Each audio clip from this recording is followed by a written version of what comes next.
নমস্কার বন্ধুরা, আমি সোমা গোপালের হেসে চ্যানেলে আপনাদের সবাইকে স্বাগত জানাই।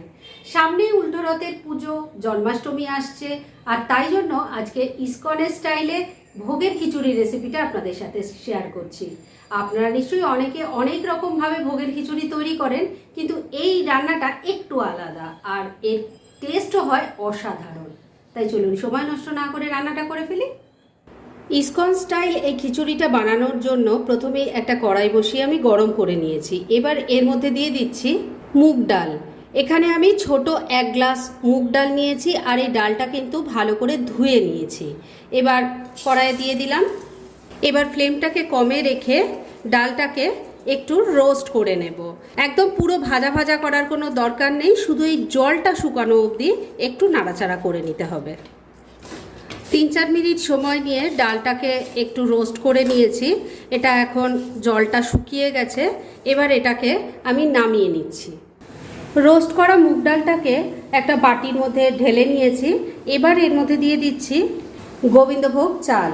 আমি যে গ্লাসে মাপ করে ডালটা নিয়েছিলাম সেই গ্লাসেই মাপ করে কিন্তু 1 গ্লাস গোবিন্দভোগ চাল নিয়েছি, আর এটাও ভালো করে ধোয়া আছে। এবার এই ডালের সাথে দিয়ে দিলাম। এবার এর মধ্যে জল দিয়ে দিচ্ছি। এই চাল ডালটা কিছুক্ষণ ভেজার জন্য এবার রেখে দেব, আর এই সময়ের মধ্যে এই রান্নার অন্যান্য আনুষঙ্গিক কাজগুলো সেরে নিচ্ছি। মুগ ডাল আর গোবিন্দভোগ চালটাকে জলে ভিজিয়ে রেখে দিয়েছি, আর এবার মূল রান্না শুরু করব। সেজন্য কড়াইয়ে সর্ষের তেল দিয়ে গরম করে নিয়েছি। এর মধ্যে প্রথমেই দিয়ে দিচ্ছি অল্প গোটা জিরে, দিয়ে দিচ্ছি অল্প গোটা ধনে, দিয়ে দিচ্ছি হাফ টিস্পুন মৌরি, 7-8টা গোটা গোলমরিচ দিয়ে দিলাম, গোটা গরম মশলাও দিয়ে দিলাম, যার মধ্যে আছে 2-3টে এলাচ, 2-3টে লবঙ্গ আর একটা দারচিনি। এর সাথেই যাচ্ছে 2টো তেজপাতা আর 2টো শুকনো লঙ্কা। ফোড়নটাকে এবার ভাজা ভাজা করে নিচ্ছি। ফোড়নটা ভাজা ভাজা হয়ে গেছে, এর থেকে এখন খুব সুন্দর গন্ধ বেরোচ্ছে। এবার এর মধ্যে দিয়ে দিচ্ছি বেশ কয়েকটা কারি পাতা। এটাকেও মিশিয়ে একটু ভাজা ভাজা করে নিচ্ছি। কারি পাতাটা দিয়েও মিনিট খানেক সময় নিয়ে একটু ভাজা ভাজা করে নিয়েছি। এবার এর মধ্যে দিয়ে দিচ্ছি আদা কাঁচা লঙ্কা বাটা 1 টেবিল স্পুন। একটা মিডিয়াম সাইজের টমেটোকে টুকরো করে কেটে দিয়ে দিলাম। এর সাথেই যাচ্ছে হলুদের গুঁড়ো, 1 চামচ ধনের গুঁড়ো দিয়ে দিলাম, 1 চামচ জিরের গুঁড়ো দিয়ে দিলাম, স্বাদ মতো নুন দিয়ে দিচ্ছি, একটুখানি চিনিও দিয়ে দিলাম। এখানে চিনির জায়গায় আপনারা গুড়ের ব্যবহার করতে পারেন। সামান্য একটু জল অ্যাড করলাম, না হলে মশলাটা কষানো যাবে না। এবার সব কিছু ভালো করে মিশিয়ে মশলাটাকে খুব ভালো করে কষিয়ে নিচ্ছি। 2-3 মিনিট সময় নিয়ে ফ্লেমটাকে একটু কমে রেখে মশলাটাকে খুব ভালো করে কষিয়ে নিয়েছি। এবার এর মধ্যে আমি কিছু সবজি দেব। প্রথমে দিয়ে দিচ্ছি গাজর আর আলু। এখানে একটা বড় সাইজের গাজর আছে, টুকরো করে কেটে নিয়েছি, দেখতেই পাচ্ছেন, আর একটাই বড় সাইজের আলু নিয়েছি, সেটাকেও টুকরো করে কেটে নিয়েছি। সবজিগুলো দিয়ে দিলাম, মশলার সাথে মিশিয়ে নিয়ে এবার সবজিটাকে একটু ভাজা ভাজা করে নিচ্ছি।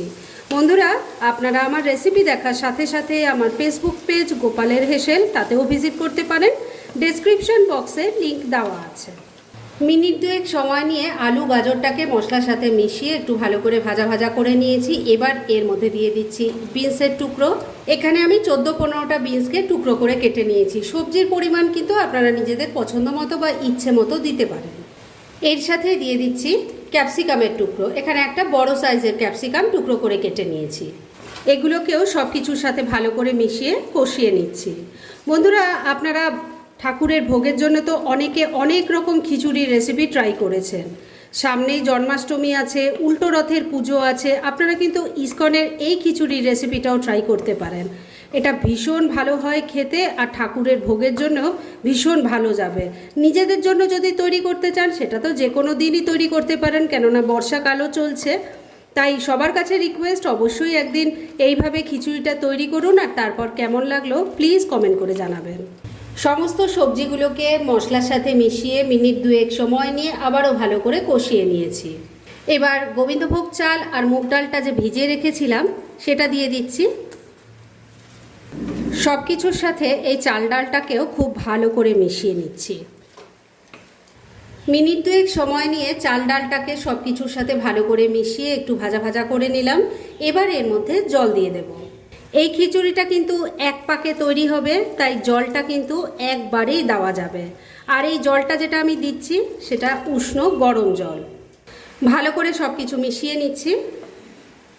সব কিছু খুব ভালো করে মেশানো হয়ে গেছে। এবার ফ্লেমটাকে লো আর মিডিয়ামের মাঝামাঝি রেখে ঢাকা দিয়ে 8-10 মিনিট রান্না করে নিচ্ছি।